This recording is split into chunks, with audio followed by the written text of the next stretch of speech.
Assalamualaikum warahmatullahi wabarakatuh. Pertama-tama terima kasih kepada Bapak dosen pengampu mata kuliah Statistika dan Probabilitas, Bapak Muhammad Bahid AMD Eskom MN. Perkenalkan, kami dari kelompok C ingin mempresentasikan tugas kami dengan judul Identifikasi Hubungan Antara Tingkat Literasi dengan GDP pada Negara Asia Tenggara. Dengan anggota kami yaitu Andrea Praputa Akbar Saleh, lalu ada Muhammad Azwin Hakim, saya sendiri yaitu Muhammad Putra Aski Alfani, dan Putra Wira Pratama Setiawan. Bab 1 pendahuluan. Latar belakang kami adalah literasi adalah kemampuan dasar seperti membaca, menulis, berbicara, menghitung, dan memecahkan masalah yang kita butuhkan dalam kehidupan sehari-hari. Kata literasi berasal dari bahasa Latin, literatus, yang berarti orang yang berpendidikan. Jadi, literasi tidak hanya tentang membaca dan menulis, tetapi juga literasi tentang bagaimana seseorang bisa menggunakan kemampuannya untuk berbagai aspek kehidupan. Di negara-negara berkembang di Asia Tenggara, literasi sering diartikan dengan peningkatan produktivitas tenaga kerja dan pertumbuhan ekonomi atau GDP. Penelitian mengenai hubungan ini penting agar pemerintah dapat merancang strategi pendidikan yang efektif untuk memperbaiki ekonomi dan kesejahteraan melalui peningkatan literasi, sehingga sumber daya manusia dapat dioptimalkan.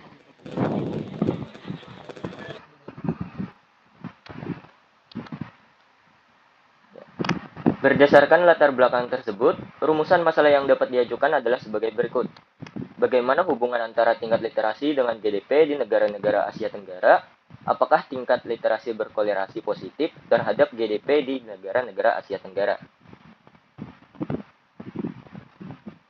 Selanjutnya ada tujuan dan manfaat.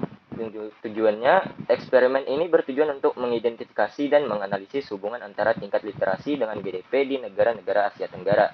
Selanjutnya ada manfaat. Eksperimen ini akan membantu dalam mendapatkan pandangan baru mengenai tingkat literasi dan mengidentifikasi hubungan antara literasi dan GDP.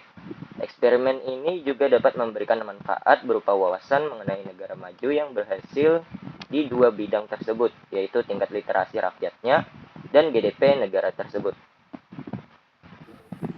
Untuk bab 2 pembahasan populasi dan sampel. Untuk eksperimen ini kita mengambil populasi, yaitu adalah 11 negara Asia Tenggara.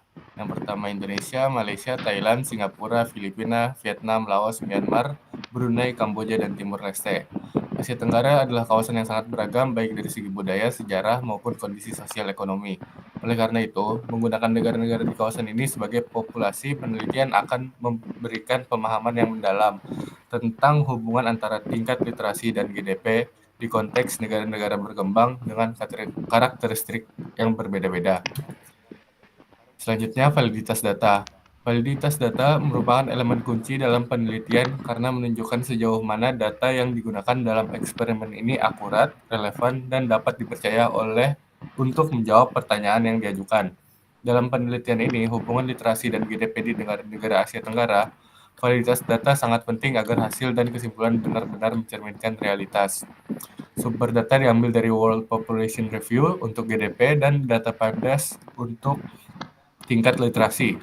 Validitas tinggi memastikan hasil eksperimen dapat dipercaya, sedangkan data yang tidak valid dapat menyebabkan kesimpulan yang menyesatkan. Kemudian untuk uji normalitas saya lakukan pada RStudio dengan melakukan Shapiro test dari library RStudio-nya, dan saya melakukan 3 kali untuk 3 variabel, yaitu variabel tingkat literasi, variabel GDP, dan variabel GDP per kapita. Untuk uji normalitas ini sendiri merupakan langkah penting dalam analisis statistik untuk mengetahui apakah data yang kita gunakan terdistribusi normal. Jika terdistribusi normal, maka kita tidak bisa menolak H0-nya dan kita menerima H0 itu. Sebaliknya, jika data tidak terdistribusi normal, maka kita dapat menolak H0 dan kita menerima H1-nya. Salah satu metode yang sering digunakan untuk uji normalitas yaitu yang disebutkan tadi Shapiro-Wilk. Pada subbab ini kami akan membahas hasil uji normalitas yang diterapkan pada variabel tersebut. Lebih lanjut. Untuk nilainya dapat dilihat bahwa ketiga variabel tersebut tingkat p-value-nya tidak memenuhi untuk kita terima H0-nya, yang berarti ketiga data variabel tersebut tidak terdistribusi normal dan harus kita gunakan uji non-parametrik pada uji selanjutnya, yaitu uji Spearman, uji korelasi Spearman. Next.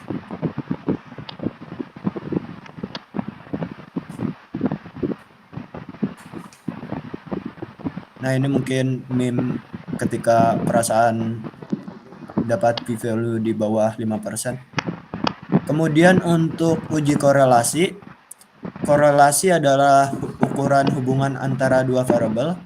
Pada uji ini digunakan korelasi Spearman karena data yang dianalisis sebelumnya tidak terdistribusi normal, sebagaimana diketahui dari hasil uji normalitas sebelumnya.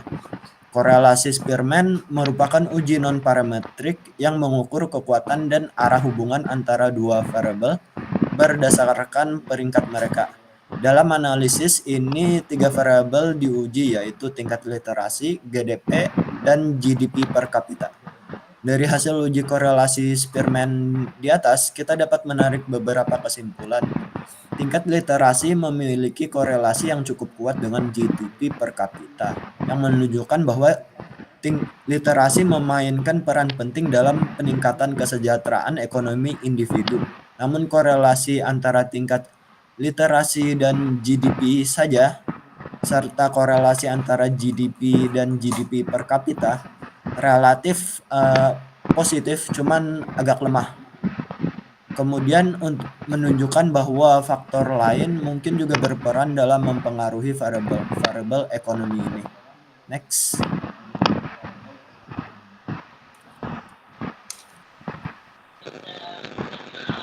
Baik, kesimpulannya adalah eksperimen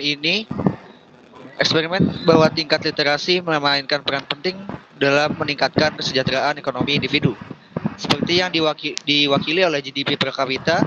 Oleh karena itu, kebijakan yang meningkatkan literasi di negara berkembang mungkin akan berkontribusi pada peningkatan kesejahteraan ekonomi. Di sisi lain, hubungan antara tingkat literasi dan total GDP suatu negara mungkin lebih dipengaruhi oleh faktor-faktor lain selain literasi, sehingga diperlukan analisis lebih lanjut. Berakhir sudah presentasi dari kami. Apabila ada kesalahan atau kurang penjelasan dari kami mohon maaf. Wabillahi taufiq wal hidayah. Wassalamualaikum warahmatullahi wabarakatuh.